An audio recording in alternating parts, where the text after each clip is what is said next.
گرمی نمبر 3 درج ذیل الفاظ کے معنی لکھیں۔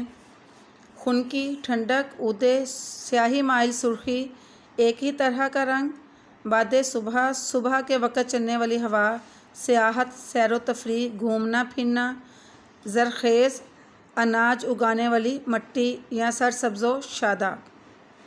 سرگرمی نمبر 4 درج ذیل الفاظ کے جمع لکھیں۔ مخلوق، مخلوقات، نعمت، نعمتیں، شجر، اشجار، باغ، باغات، فائدہ، فوائد، شے، اشیاء، موسم، موسموں، شاخ، شاخیں۔ سرگرمی نمبر 9 کالم الف میں درج فعل مجہول والے جملوں کو فعل معروف میں تبدیل کر کے کالم بے میں لکھیں۔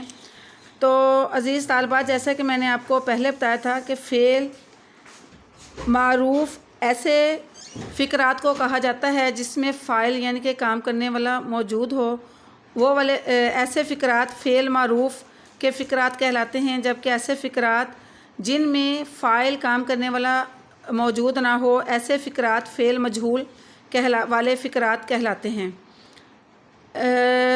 مثال کے طور پر 4 گول کیے گئے، اس میں چونکہ فاعل کام کرنے والا موجود نہیں ہے، اس لیے یہ فقرہ فعل مجہول کا ہے۔ احسن نے 4 گول کیے، احسن نے 4 گول کیے، یہ والا فقرہ جو ہے یہ فعل معروف کا فقرہ ہے، کیونکہ اس میں فاعل یعنی کہ کام کرنے والا موجود ہے۔ نظم پڑھی جاتی ہے، یہ بھی فعل مجہول کا جملہ ہے، اس میں بھی چونکہ کام کرنے والا موجود نہیں ہے، جب ہم اس میں اگر فاعل کام کرنے والے کو شامل کریں گے تو وہ فعل معروف کا جملہ بن جائے گا۔ احمد نظم پڑھتا ہے۔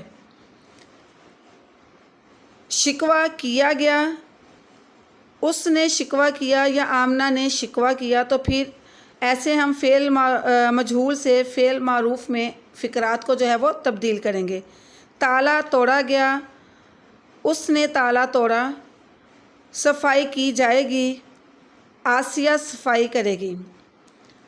ایسے فقرات جن میں فاعل موجود نہیں ہوگا، جب ہم ان میں فاعل کام کرنے والے کو اس فقرے کو کام کرنے والے کو شامل کر دیں گے، تو ایسے فقرات جس میں فاعل یعنی کام کرنے والا موجود ہوگا تو وہ فقرات فعل مجہول سے فعل معروف میں تبدیل ہو جائیں گے۔